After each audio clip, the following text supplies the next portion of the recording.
Alright, what's going on today, YouTube? Welcome back to your favorite cyclist YouTube channel. This week, I'm showing you guys how to refresh and put new sealant inside your bike tires.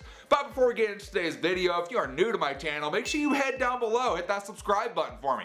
If you already are subscribed, make sure you hit that bell icon right next to that. That way you get notified every time I upload, and you don't miss any of this awesome cycling content we got on this channel. So right on to the video. Behind me, we got my Trek Superfly here, which is running a tubeless setup here. So with a tubeless tire, you run a sealant inside that tire in order to seal up any punctures or anything that happens while you're out riding. Keeps it so you can continue riding your bike even if you get some kind of puncture in your tire. Now the sealant that goes in there, most sealant manufacturers are going to say you should refresh that every 6 to 12 months. I'm pretty lucky and I generally get about a year and a half to 2 years out of sealant. In this case, on my Superfly, we use this WTB, their tubeless tire sealant, in here about a year and a half ago. And just now we're noticing the sealant is starting to not be effective anymore. And really the biggest way I know this sealant's not being effective anymore is that all of a sudden this tire is not holding air like it used to. It doesn't hold air really at all. So in my case, that shows me this sealant is probably dried up and not doing its job anymore. And one way I know that it's probably the sealant that's my problem is there's no sealant leak on this tire. So there's no obvious sealant leaking out there. It's not just gushing out. There's none of that. It's a very slow leak that does lose air in the tire, so pretty sure sealant is a problem.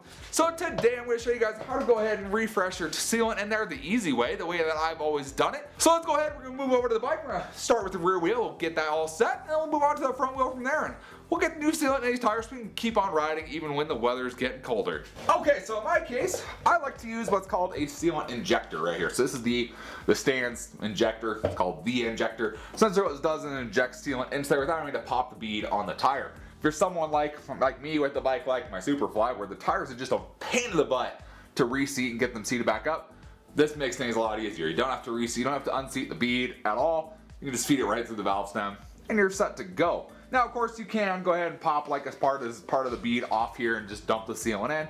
If your tires are easy to seal, lucky you, you can just do that. In my case, that doesn't really work very well. So what we gotta do first, to use this injector, we're going to take our valve cap off. So now after that, we got to go ahead and let the air out and get the valve core out of the way. So in my case, I have this valve core remover here. Comes with the injector too. There's a little one on there. But we just got to get right on the valve core there. And we just got to unscrew that guy. And you want to be careful when you do this. If there's any air in that tire, it's going to come out. And it will launch your valve core if you're not careful. Alright, so hang on to that valve core. And then from there, we got our injector here. So our injector can do 2 ounces at a time.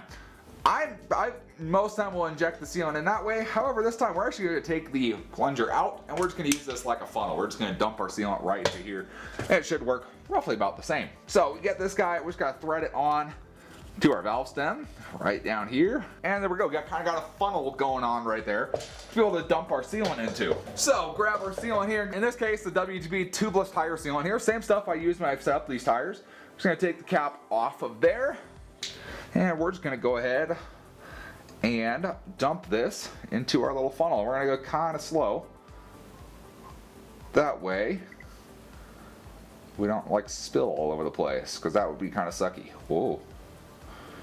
See, because it's kind of slow going in. Almost overflowed there for a second. Let that kind of go down. And I'll tell you, it says on these you're supposed to use them at like 40 degrees. It's like 30 right now. So I had these next to my heater, trying to heat them up a little bit. So I'm going to use all 3 ounces in this little bottle here, because that's what they recommend for my tire size. So we'll go ahead and throw our plunger in there just to give it a little nudge, get it going in a little more. There we go, just like that. And we're going to want our valve stem kind of near the bottom is where we're going to want it, because what's going to happen is your sealant's all going to be puddled in there. So if you have it up at a weird angle here, your sealant has a chance of dumping out. So we're going to keep it right at the bottom of this. I'm going to get this guy all unscrewed. Alright, get our valve core here, and we're just going to go ahead and set that right back where it needs to go. Start threading it in by hand. There we go.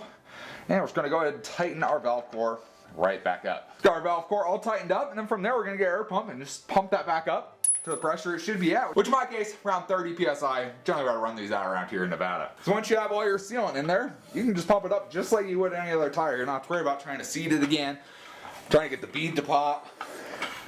Just get your regular little 4 pump and just pump it right on up. Pop our guy off of there, and then with the new sealant, what you want to do, I'm going to give it a spin, just so you can get it to move around in there. Realistically, what you want to do once you have all new sealant in your tires, you want to go ahead and take this for a ride. The more bumpy, the better. What that ride's going to do is it's going to move all the sealant around all in the tire and get that coating all the walls with new, fresh sealant. If you decide to take your tires off all the way and your wheels off, you can also shake them around, but a good ride is going to do the best for new sealant. Just to get it coated everywhere on that tire, and just like that, we have brand new sealant all on our tire, ready to go for another probably year and a half or so. So let's go ahead and do the front, same process, get that one set, and then we'll be all good with new sealant in these. So there you go, you got new sealant in your tires, ready to seal up any punctures, make sure your tires stay nice full of air, nice and ready to ride any time of year. So like I said, how often you need to refresh your sealant, it's going to depend on a lot of different things, mainly the climate you live in. If you live in a dry place, more likely to have to change your sealant more often.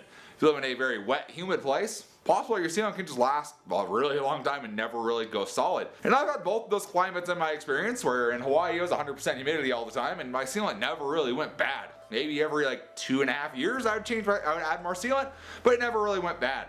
Now I live here in Nevada, and every year and a half, I gotta add more sealant to my tires and get them all set ready to go. So hopefully you guys were able to learn something from the video, or at least found it entertaining. If you did, give this video a big thumbs up. Appreciate the support. Like always, all the products and tools I used in this video are gonna be linked down below in the description, so check those out if you need something. If you have any comments or questions, let me know down in the comments section below. Love talking to you guys, love answering any questions you guys have, and I will see you in the next video. Thanks for watching today.